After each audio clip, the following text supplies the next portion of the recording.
Hi there, Facebook. Here we go. I'm about to unleash about LeBron James and Michael Jordan and that now defunct argument rendered null and void by what we've just, quote unquote, witnessed in LeBron's house for a second straight game. That's 3-4, 2 stinkers for LeBron James over and out of Cleveland.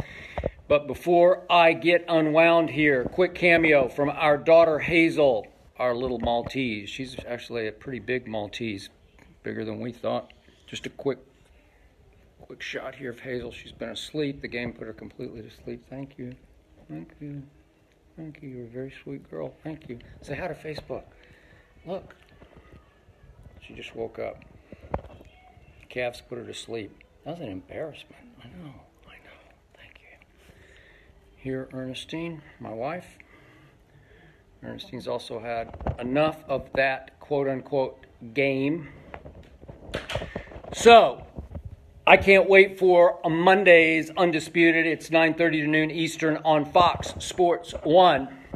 Across from me will be my debate partner, my man, Shannon Sharp, who's been wearing his goat mask, a literal goat mask, in honor of his man, LeBron James, as in the GOAT, according to Shannon, of all time. The greatest of all time, says Shannon Sharp, that LeBron James is now greater than Michael Jeffrey Jordan, the man I covered in Chicago through his final Bulls run, 1998 playoff run, to his sixth championship in 6 tries with 6 finals MVPs. And I think that GOAT mask just got retired. I think LeShannon Sharp just lost 2 more cases of Diet Mountain Dew to me because I bet him tonight on Game 4, just Game 4 alone. I had Golden State because I thought LeBron and company were just shot through the heart after LeBron's meltdown in Game 1. I'm going to go deeper into that in just a moment. But he owes me a second case of Diet Mountain Dew because he predicted that LeBron for these playoffs would shoot 80+% from the free throw line. I haven't added it completely up, but it's probably around 74 to 75%.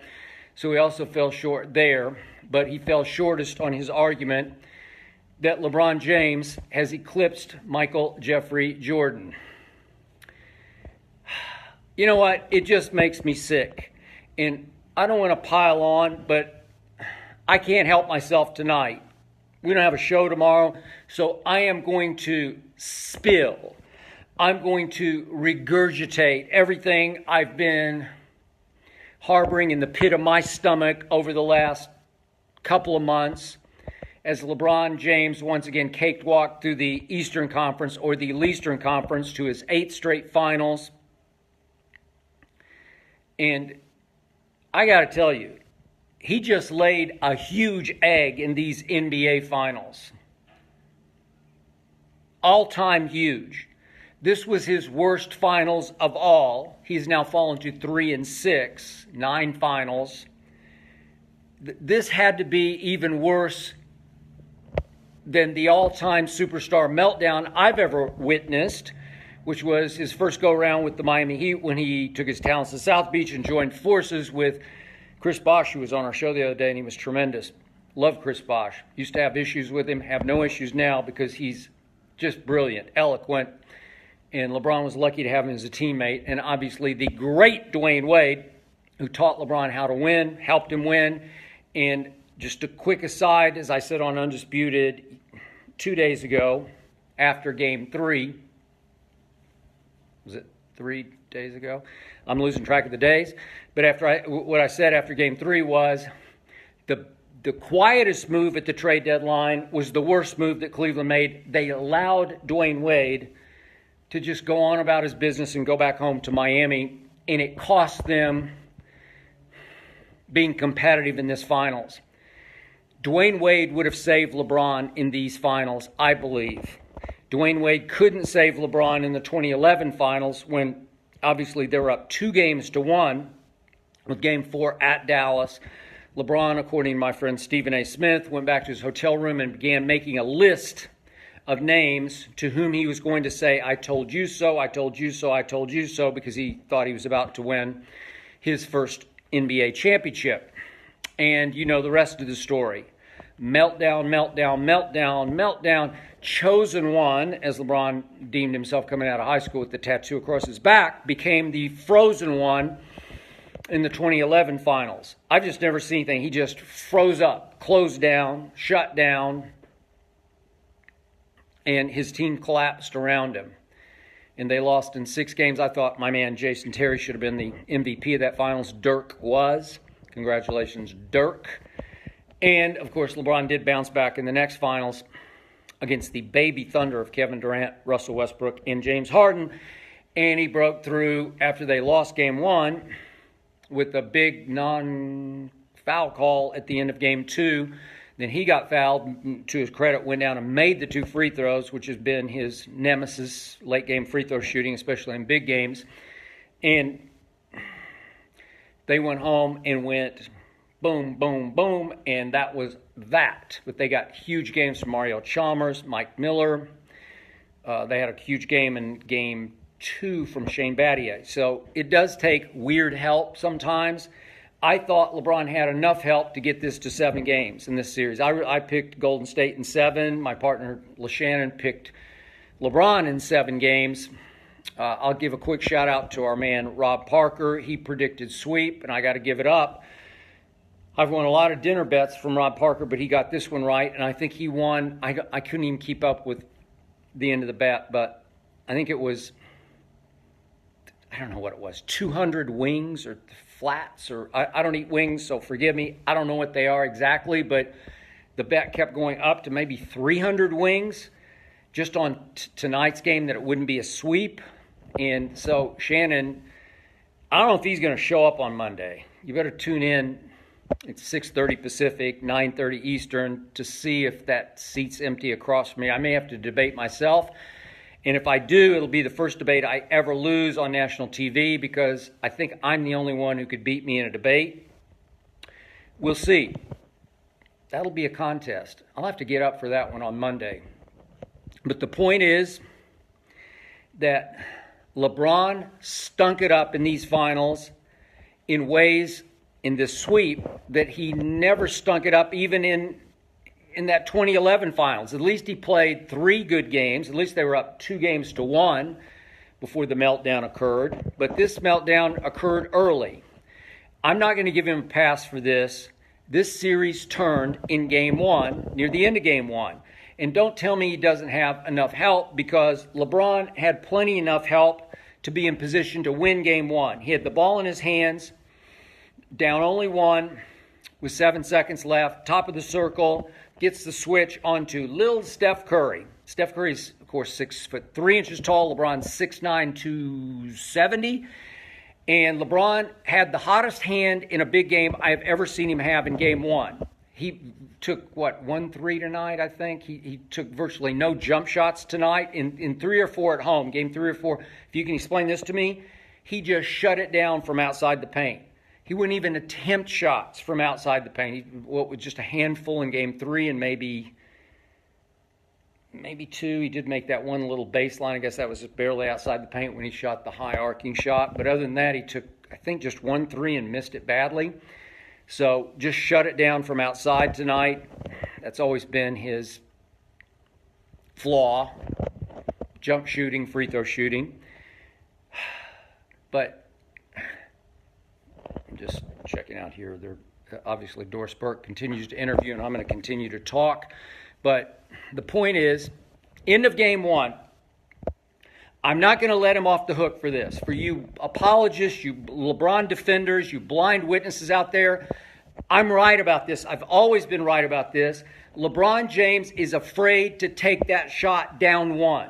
He made 2 big buzzer beaters. I give you that. He's played more playoff games than more playoff minutes than anybody, and he's failed so many times, but he did not fail in 2 big buzzer beater games, as you know. Still, he got away with the goaltend ahead of the first one. And The other one, I still think he lucked it in off the backboard because I think he got too deep and shot it sideways, right-handed, running full speed to the baseline. And I think he didn't mean for it to tick the backboard before it went in. But whatever, I give it to him. But I'm not going to give him this one because 7 seconds left, hot hand. He's made 7 of 14 shots from outside the paint. Just go up and shoot it. You're the man. You're the guy that everybody tells me is better than Michael Jordan. You're the quote-unquote best player on the planet. You're better than Kevin Durant. Everybody's been telling me that all year long. You had your greatest offensive year ever, and you're not going to take that shot. It's the shot of shots. This is the whole moment. We're not watching this celebration right now if LeBron James can take and make that shot. Or if you want to drive it, if you think you can slip through the crack or power through the crack, because you've got Draymond, I can't remember which way it was, Kevin over here, Kevin Durant over here, Draymond to your left. And you can go one way or the other, and if you power past Steph and through, well, maybe you can get to the foul line. Do you really want to get to the foul line late in the game with 2 seconds left and have to stand there by yourself and not just make one? You'd have to make 2 to win the game, obviously. So he opts to put the game and the series and the finals in George Hill's hand. I've said it. I'm not being 20/20 hindsight hypocritical here. I said it on Undisputed the day the trade was made. I'm not a George Hill fan. I don't trust him. I don't believe in him.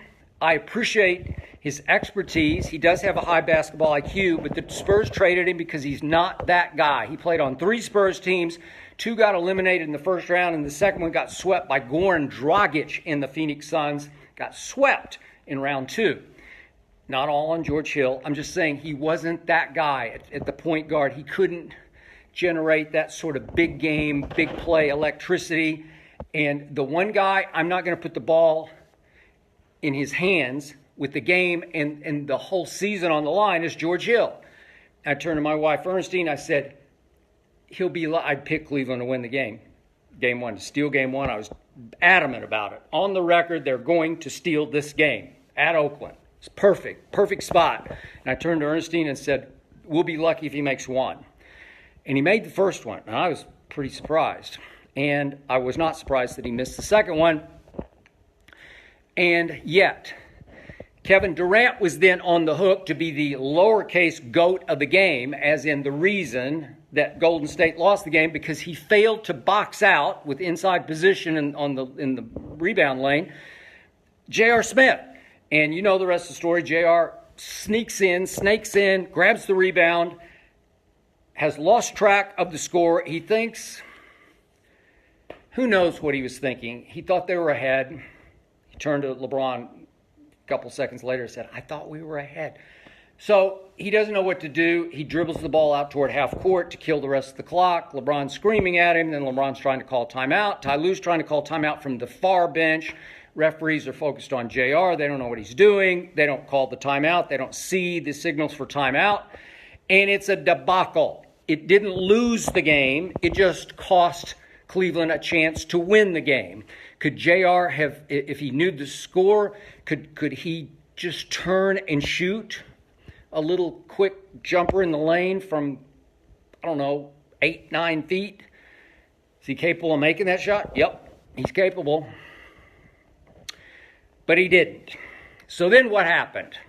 LeBron James lost the finals right there and then on the bench. Again, Dwayne Wade's there. This doesn't happen. Dwayne Wade's going to put an arm around him, hug him close, and say, hey, no, sorry, you can't do this. Hang on one second. My TVs are so bright, I got to get them. I got to get rid of them. You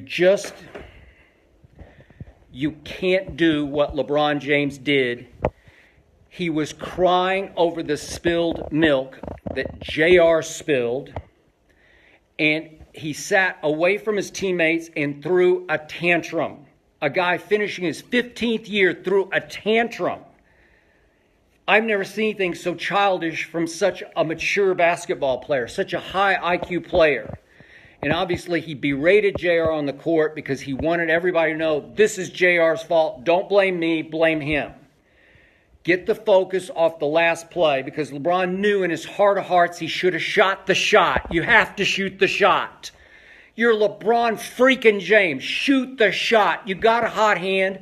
I know it's that classic case. It's down one, so it's a do or die shot. He's never been any good. He always shies away from the do or dies. The two that he made were safety net shots where you're tied. You can go to overtime. It's no big deal if you miss. He's missed dozens of those in his career. You can shoot it with a certain peace, a certain conviction, because you know you got a backstop, you got overtime. In this case, he was going to have to shoot it with no safety net. It was going to either go in or not go in, and he did not want that pressure. So he gets away with making the right basketball play, quote unquote, just as he did last year in Game 3 to Kyle Korver in the corner. Wrong. You're LeBron freaking James. You make the play. You make the shot. Michael Jordan doesn't pass in those scenarios or situations. Michael's not the passer LeBron is, but Michael was a really good passer, averaged, 6 assists in his career. I think it was closer to 7 in the playoffs. I might be one too high. I think it was about 6 and 6 playoffs regular season.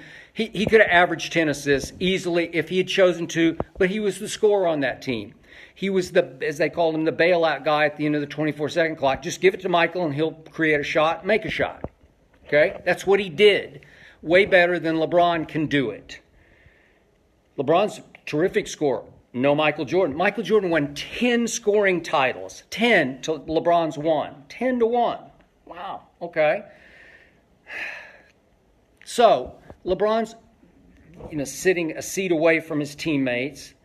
JR's comatose, in shell shock, and nobody wants to talk to LeBron, and he leans over and asks about a timeout. He knew they had a timeout. Ty Lue called him out the next day by saying, I told them with 34 seconds left they had a team timeout. They called timeout just to talk it over. And he told everybody in the huddle, said Ty Lue, we have one more time. We have saved one if we need one. So I don't know what LeBron was doing. He's trying to blame somebody. He's trying to show the blind witnesses, don't put this on me, put it on my team. I don't have enough help. I don't have enough help from my coaching staff. And he threw a tantrum. He threw in the psychological towel. I've never seen anything like it. He quit on his team right there in that huddle. We got to see the extended video 2 days later, and it's ball game, series over, because that team, it's going to go as LeBron goes. There's a lot of talent on that team, but they just wait to see what the diva's going to do. The drama king. And what does he do in overtime? He just pouted. He just gave up. He quit shooting. He went 2 minutes and 26 seconds of the overtime at Oakland. Remember, it's 0-0. What does Jordan do? What does Magic do? What does Bird do? Name somebody. Bill Russell. What do? They rally the troops. We got them. If I told LeBron before the game, you can have overtime tonight here at Oracle. Yeah, take it. Game 1, what were they? 12.5-point underdogs? Overtime, it means you get to start 0-0, play 5 minutes. For the series, if you win that game, the Golden State's fighting uphill all the way. Golden State was in huge trouble against the Rockets. They were getting bullied. They were getting blasted physically out of their offense, pushed around. If Chris Paul doesn't go down, I'm pretty sure Houston wins. I don't know that for a fact because nobody will ever know that. But in my heart of hearts, I think Chris Paul would have gotten them home the way he was playing. He was taking it up a level that I'd never seen him play at. And that team was physically superior to Golden State. Football physically superior. My God, P.J. Tucker, Ariza, and Chris Paul while he was healthy. Capella. They were doing a physical number on Golden State. Golden State's a finesse team. Golden State was getting their butts kicked on the boards by Cleveland. Cleveland won the backboards for the series by 60. They're plus 16 in the 4 games on the backboards. What does that tell you? They're the more physical team. Obviously, they lost the 4 games from 3 and from the free throw line. Well, that happens. So here we are in game 1. LeBron doesn't shoot for the first 2:26 of overtime. 2:26, and they're down 7. And it's game over. And then he took 4 more half-hearted shots and missed all 4. He went 0 for 4 in overtime. You want to talk about the all-time stinker? That's it. That's it. And here's the capper. He had scored 51 points. He made 2 free throws in overtime. So let's just do it this way. He'd scored 49 points in regulation. 49. So he went from having maybe his greatest game ever to his ugliest finish ever. He didn't take the shot. Tried to blame everything on JR, which was the all-time mental blunder. But again, didn't cost the game, just cost them a chance to win the game. And then he melts down in the sideline huddle. Just completely melts down. He won't talk. He won't put his hand in. It's just the all-time shameful embarrassment. It's the all-time bad look for a superstar. That's where you're disqualified from the Michael Jordan discussion. You're over and you're out. You're null and you're void. Right then and there, you're done, in my book. I just can't take it. Again, I've taken such a beating, and I don't care. It doesn't bother me. One thing I do have is thick skin. But I've taken such a beating. I'm a LeBron hater. No, I'm just a truth teller. I'm just telling you what the guy isn't. He's supremely gifted. He's the best passer in basketball. He's the biggest, baddest freight train I have ever seen powering to the basket. But leader? No. Big shot taker and maker? No. Did he come alive here late in his career this year? He made some bigger ones. I'll give him that. But through his career? No. Winner? No. Eastern Conference? Yes. Great front-running cakewalker in the East? Yep, I give you that. Very smart to stay East. Whatever team he's been on has been favored all 8 years in a row to win the Eastern Conference, and he pulled it off. And that's a great feat on durability. Most durable athlete I've ever seen in any sport. Iron Man. I give you all that. But mentally tough? No.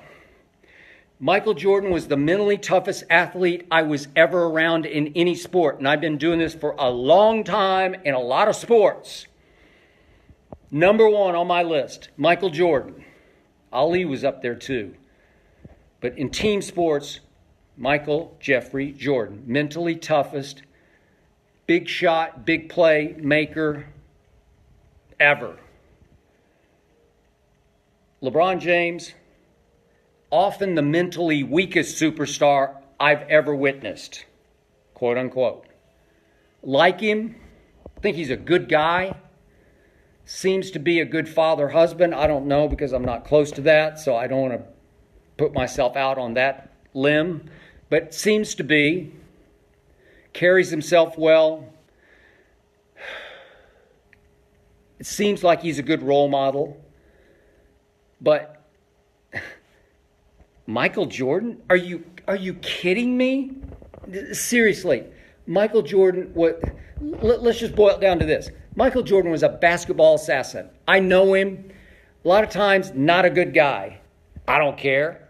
We're gauging him as a basketball dominator, assassin, basketball killer, rip your heart out, rip your throat out. Didn't care what anybody said about him. LeBron always worried about what everybody says about him. Thinnest skin of a superstar ever seen. Constantly haunted by, how am I coming off? How am I perceived? How do I look? What are they going to say? Mentally weakest in big moments I've ever seen of a man that talented. That's a meltdown that cost your team whatever semblance of a chance you had in the finals in game 1. Then we go game 2, they played a really good third quarter. They won 34-31 at Golden State, which I did not think was possible because obviously Golden State has owned the third quarter. So gave him a little ray of light, semblance of hope. So you come home and we're all thinking, the world thought LeBron would win game 3. It's LeBron at home. You're good enough. And they were good enough. And what happened? Same thing that happened in Game 3 a year ago. Same time next year. A year ago, Game 3, Cavs are up 6 on a J.R. Smith 3 with 3 minutes to go. Up 6. This is LeBron in his palace. This is his house. If you give Michael Jordan the basketball up 6 with 3 minutes left in an NBA Finals game, down 0-2, I promise he'll just get it home. You won't be able to stop him on offense or defense. And what happens last year? LeBron wound up with the ball in his hands with a minute and a half left and still up 4. And on the first play, he gets a step on Iguodala, and you just got to drive it. Just drive it. He got a step on him off the pick, and just drive it and shoot. Make one free throw. Make it a 5-point game with 1:25 left. Maybe make 2 free throws. Maybe dunk it. I don't know. Maybe make it up off the glass. Highly capable, best driver of the basketball I've ever seen. And instead, he stops, pulls it back out, and shoots a fadeaway from a little outside the free throw line that doesn't even come close. It's a horrible possession. And then with 50 seconds left, he drives into the lane on Draymond, gets a step on him. KD is lurking, but if you're LeBron James, you just got to take this shot. This is the ball game now. Kevin had just made the baseline jump shot at the other end to cut it to 2. So you're still up 2. You just need, with 50 seconds left, you need to make a basket. Get to the free throw line and make 1 or 2. Just get the game home, LeBron. If you're that guy, which you're not, but if you're that guy, you get the game home. I'm talking about last year. And you know the rest of the story. He kicks it to Kyle Korver, and Kyle Korver's never been in that position. I know Kyle was almost like a pitiful, pathetic disaster in this series, but he kicks it to Kyle Korver, and of course he missed it, just the way George Hill missed the second free throw. They're not that guy to make that shot. You're the king. Come on, king, take the shot, make the shot. Nope. And Kevin Durant comes right down, and LeBron doesn't get up into him, defending him. And you know the rest of the story. Kevin hit it right in his face. 1-point lead for Golden State. They come back the other way. LeBron has the ball over on the side. It seems like he's going to go up for a 3 to tie it. They made another basket. And Iguodala knocked the ball out of his hands, and it caroms off LeBron's knee out of bounds. Game over. So then we fast forward to Game 3. This year at home, it's the Kings' house. They're up 1 point with 3 minutes to go. And the Cleveland Cavaliers get outscored 14-5 down the stretch. So last year down the stretch, from up 6 with 3 minutes left, they got outscored 11-0 down the stretch. This year down the stretch of Game 3, it's the pivotal game. You're down 0-2 at home in both cases. Last year, this year. This year, they're up 1 and get outscored down the stretch the rest of the way, the last 3 minutes, 14-5. 14-5. This is LeBron freaking James we're talking about, and he can't hack it. And all I hear is he doesn't have enough help. So quick aside, I said this on Undisputed. I'm going to be out ahead of this story because I'm predicting this for Monday and the next 48 to 72 hours. The blind witnesses, the apologists will mass. And the best thing actually that could have happened to LeBron against this Golden State team was to get swept. He'll get more of a break getting swept because everybody will say, oh, he didn't have a prayer. He didn't have anywhere near enough help. That other team is so loaded with so many MVPs and finals MVPs that it was a mismatch. So LeBron will get a break for the mismatch where if they'd won a couple of games, then maybe people would start to say, well, wait a second, maybe LeBron was at fault because they had a chance to make this more of a series than they did. So he'll get a bigger pass getting swept when he was pathetic in Game 1. Way beyond Kyle Korver pathetic. His behavior was pathetic in Game 1. It was unconscionable. It was egregious. It was all-time unacceptable for a superstar leader of a team that won the Eastern Conference. A superstar who was back to his 8th straight finals. You just can't do that. So Game 3 is the turnaround game. Obviously, Kevin Durant outplayed LeBron James on both ends of the floor, had 43 to LeBron's 33 in Game 3, and took the game over in every big moment on offense and defense. And that was the end of that deal. They were pretty much blown out of the water in Game 3. Then tonight, a second straight stinker for LeBron, who is just, let me get my notes. The incredible thing about tonight's game, obviously they're fighting for pride, and you wondered, will the king at home just say no? That's what my man LeShannon Sharp said on Undisputed today. Again, you can see us Monday, 9:30 to noon Eastern, Fox Sports 1. And it's going to be hellacious, man. I don't know if Shannon's going to show up. But LeBron tonight, I thought, would he just show some pride? Some energy, some urgency? No. LeBron took a grand total of 13 shots tonight. He scored a grand total of 23 points. I think he needed 35 to pass Jordan's final scoring record. So he didn't even get to that. And he had 6 turnovers. LeBron James, from the get-go tonight, was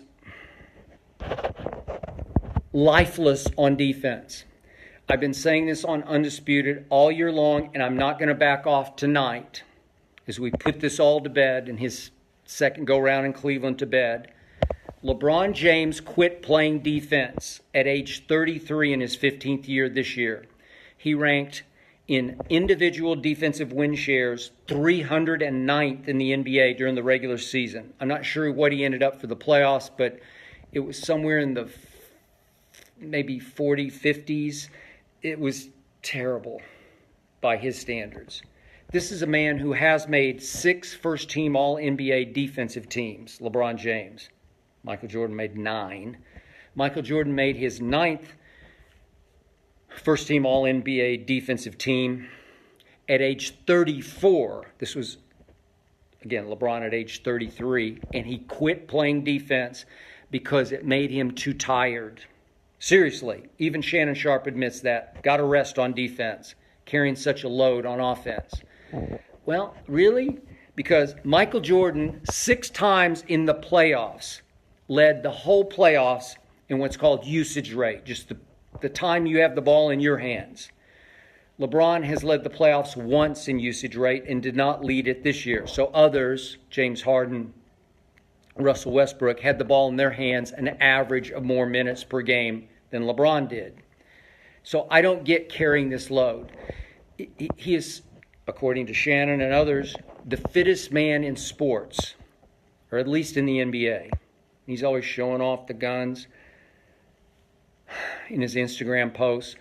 I don't get it because I saw a man tired tonight. Maybe, and many have made this case on Undisputed, maybe he's just mentally worn out by the pressure of trying to be the king. Puts a lot of it on himself. He's constantly talking about doesn't have enough help. I thought the speech he made to the media yesterday was basically a concession speech. I called it that on Undisputed this morning.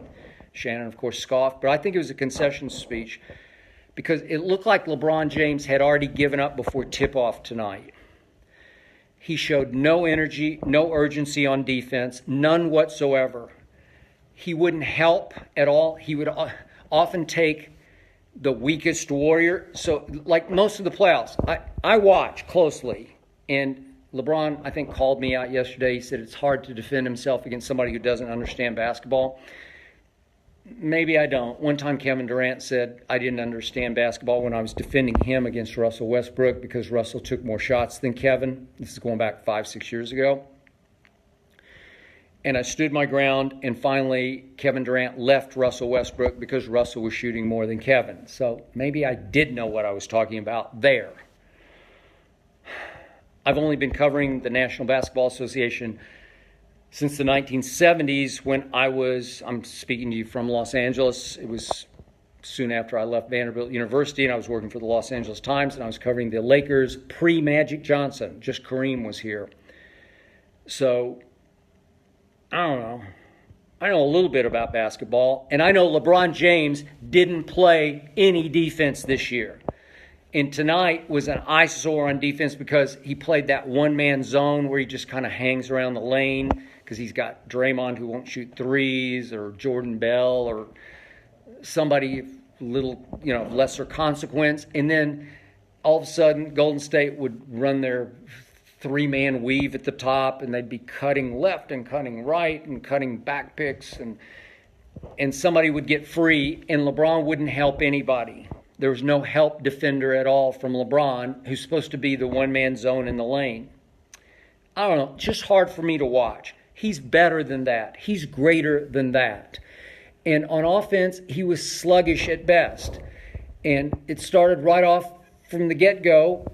Kevin Durant had him right after tip-off, and LeBron's first shot was a drive. He attempted to drive on Kevin Durant, who just made him eat it, blocked it, clean as a whistle. And after that, LeBron was just sluggish. He went up again with 23 points. What was his?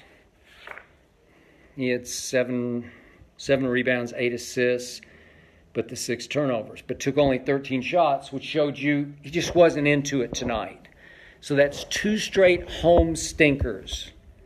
And in the first half, I tweeted this at halftime, he just looked tired, mentally worn out, physically worn out. I don't know. Michael Jordan didn't get tired. I know we had a little mini teapot controversy this week. I don't read the blogs, but my wife Ernestine said, hey, somebody found your column, or you can get it off LexisNexis, easy to get. Column I wrote after Game 5 of the 1998 Finals when I was the lead columnist for the Chicago Tribune. And in it, I think I have it here somewhere, but it's not handy. Anyway, the point was, in the opening paragraph, I referred to, I don't have it right in front of me, but I'm paraphrasing a little bit, but this is the night that Michael Jordan proved to be mortal. He stunk up the end of the game, and I blasted him in this column. This was the night I said that Michael Jordan got tired. It's just a sarcastic reference because he never got tired, and nobody said he got tired. It was just a throwaway line and I had 20 minutes to write that column, and I would encourage you to go find it because there's no other reference. There are 22 more paragraphs in that column. No other reference to getting tired, no quotes about it. Nobody brought it up. It's a sarcastic line. I'm being sarcastic because the only thing I was criticized for in Chicago was being too big of a Jordan defender, if you can believe that. I loved Michael Jordan because he deserved to be loved. In fact, during that finals, Bob Costas on NBC as the lead play-by-play man, my friend Bob used my line in the Chicago Tribune in which I called Michael Jordan a supremely talented overachiever. Like, he's got both things going. He's got supreme talent and he's an overachiever. Those were the days working with the great Tim Grover, the trainer, that they would do what they call the Breakfast Club meetings and workouts every morning. I believe they're at 6 a.m. at Michael's house with Scottie Pippen and Ron Harper, the other 2 front court players for the Bulls, that 98 team, and they hit the weights. And they did everything Tim Grover asked them to do at a supremely high overachieving level. So that was the Jordan who I thought was going to end it that night in Game 5 because they were up 3-1 with one more game in Michael's house, the house that Michael built, the United Center in Chicago. And I thought there was no way he was going to allow them to have to fly back to Utah for then, it was a 2-3-2 format, games 6 and 7. And I was dumbfounded and shell-shocked, as was the rest of Bulls Nation in Chicago, Illinois, to watch Michael fail down the stretch. He played the whole fourth quarter. He did not get tired. Again, it was a sarcastic line because I was saying, wait a minute, maybe he is human. Because that was the first human game I'd ever watched Michael Jordan play. And he did take a last shot, which was virtually impossible. He had to run to the sideline to catch the inbounds pass and catch it and fall away from the basket. He's 30-some feet away, 35 feet maybe, and shoot a fall away from out of bounds which, as I said in the column, drew nothing but irony, not iron, because the guy best known for making last-second shots missed everything. And here we went back to Utah. And then you could also look up the lead on my column after Game 6 at Utah. And again, I don't have it in front of me, but the gist of it was, that's why Game 5 happened. He was setting us up for Game 6. Because all Michael did in Game 6 was only 2 nights later. There weren't these 3 days off so you could rest and recover. All he did in Game 6 at Utah was score 45 of their 87 points. And all he did was steal the ball 4 times, including the steal late in the game from Karl Malone on one end, dribbled it up the floor. Scottie Pippen's over on the wing with his hands out like, give me the ball, I'm open. He was open for a 3-point shot to win the game, and Michael said, nope, my ball, my shot, my team, my year, my game. I own the game of basketball, and he did. And he, little subtle shove off Brian Russell. It's the way the game was played in those days. And he went up just from beyond the free throw line, and he held the pose. I still have the one picture. It's the only sports picture I own, the only memorabilia shot from up court. You can see the horrified faces in the end zone section of Utah Jazz fans. This was in Utah, in Salt Lake. And they're just looks of, he did it again. Swished it clean as a whistle. And that was that. That was basically the end of Michael's career, because the 2 Jerrys, Reinsdorf and Krause, basically ran him off because they ran his coach off. And true to his character and basketball backbone, he said, you run my coach off for Pink Floyd, as they called him, Tim Floyd from Iowa State, I'm gone. And he walked out the door with Phil Jackson. And he stayed out for 3 years and had 2 just sort of ceremonial years, as you remember, with the Wizards, that didn't really count to me at age 39 and 40, but whatever. He had earned the right to go play a little bit more basketball, but I only count the Bulls years, and I count that last year, and I count what he did in Game 6 after Game 5, and he was not tired. Nobody ever talked. There was never a narrative that he was tired. He made first-team all-defense that year. He dominated the game defensively in Game 6 in what was his final game, finals game. And, of course, he was the MVP for the 6th time, went 6-0 in the finals. And people make the case that LeBron James is better? Seriously? It's laughable to the point of being sad to me. I know Michael Jordan. I was there. I witnessed the force field, the assassin look in his eyes, the cold-blooded basketball killer that was Michael Jeffrey Jordan. I've never seen anything like it before. LeBron's the flip side. He's too nice for his own good. He's too thin-skinned. He's got great talent. But in a lot of ways, LeBron's a supremely talented underachiever when it comes to winning. And we saw it in these finals. Meltdown Game 1, kind of a non-game in 2, and then 2 stinkers in 3 and 4. Just stinkers. Just lifeless, didn't show up kind of games. And again, did he just sort of give up on his team and teammates and coach? I guess so. And, I love the city of Cleveland. I do. Every time I go there, I have a good time. I feel good about where I am. And I've met a lot of Cavalier fans, and I like them. They're good people. I know it's hard to stereotype and characterize every Cav fan. I'm sure a bunch of them hate me for being truthful about their man, LeBron. But now, in all likelihood, he's going to leave you behind again, Cleveland. And he's going to go where the grass is greener and the help is better, I guess. I don't know, there was even a story today. Maybe he'd go to Boston if Kyrie wanted to go home, quote-unquote, to the Knicks, because Kyrie could opt out. I mean, he hasn't signed long-term with Boston. That'd be the best help he could get. With Jaylen Brown, Jason Tatum, and, their cast, Horford. I don't know if Marcus Smart could fit back under the cap. I don't know. But is that the best? To me, it seems Philly, because you got those 2 nuclear weapons, those 2 kids coming in Embiid and Ben Simmons, and if they could keep most of their sharpshooters, that would be a good fit. He needs to stay East. He doesn't need to go mess with the West. Houston, maybe. I just don't know how you fit it all under the cap and have a semblance of help around your big three with Harden and CP3 and LeBron. Not sure that's enough. In fact, it's not enough to dethrone these Warriors. LeBron could just sort of semi-retire and come here to Los Angeles. He owns, I read, 2 houses in Brentwood, which is about a mile that direction toward the ocean. I'm in Century City. He would be in Brentwood, very exclusive. Would he just semi-retire just for quality of life so his kids could go to school here and they could enjoy the weather and the city? It's a great place, Los Angeles. And he could play for the Lakers with Lonzo. I think they'd hit it off great. High IQ, completely unselfish. And the Laker kids that we know, I don't think they could keep Julius Randle, but Kuzma, Brandon Ingram, not enough to unseat the Warriors, dethrone the Warriors, obviously.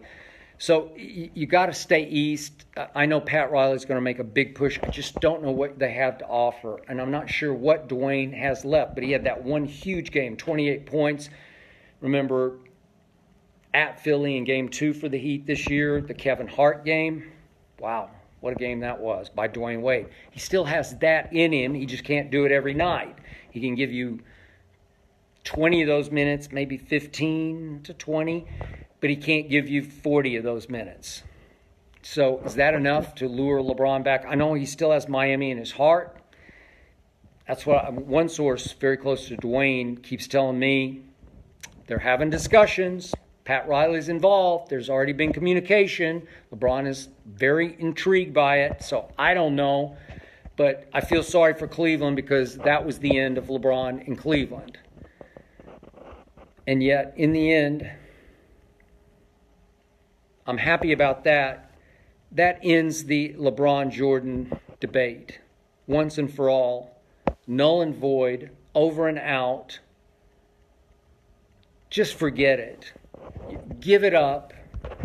Make peace with the fact that LeBron has been the best player of this generation, but he's got no shot against Michael Jordan. And even if you want to do the hypothetical, who would win one-on-one? Michael Jordan would destroy LeBron James. Trust me on this. I know. I've seen Michael destroy other players. Maybe not of LeBron's talent or girth or size or power, but Michael was strong. Long and strong. Explosive leaper. And in the end, he would trash talk poor LeBron James into oblivion. I have seen him destroy psychologically one star after another just by whispering in their ear. You ain't, you know what? You got no chance against me. I can't say the words, but you know what I'm thinking. And he would be all over LeBron psychologically. He'd outshoot him from the outside. He'd out-clutch him. And even though LeBron made a couple of big late clutch shots, I'm going to say it one more time. LeBron was not born with the clutch gene. I've said it since 2004 when I started on Cold Pizza on ESPN out of New York City. No clutch gene. He worked at it. He tried to control his emotions and his poise under pressure in year 15, and he did better. He blew several big games, or big regular season games. He had one disastrous stretch, but he did make the 2 big walk-offs, but they were to win, not to tie, not to win by 1. He had the safety net both times of overtime, and I still say I would never trust LeBron James' clutch gene. I wouldn't trust. He showed you in Game 1. That's when the stakes were highest. That was to dethrone Golden State. If he would have taken and made that shot, and Golden State had to fight uphill, we would have had a 7-game series. Maybe Golden State would have come back and won in 7, but that was the series. And that ended LeBron's second go-round in Cleveland, and it ended the Michael Jeffrey Jordan conversation once and for all. I don't want to hear about it anymore. I want Shannon Sharpe to destroy that, to just burn that goat mask that he wears. It gives me the creeps anyway. I told him he should wear a scream mask. Now, that's what he should wear on Monday, just to hide his face. Or maybe a mustache and glasses so you can't recognize who he is. So, Shannon, you owe me 11 cases of Diet Mountain Dew now, and you owe me an apology for all those hours I've had to sit across from you at the debate desk on Undisputed, listening to you make your lame, pathetic, wrong-headed case that your man LeBron is better than MJ. It's over and out. That was the worst finals LeBron has ever played, even somehow eclipsing 2011.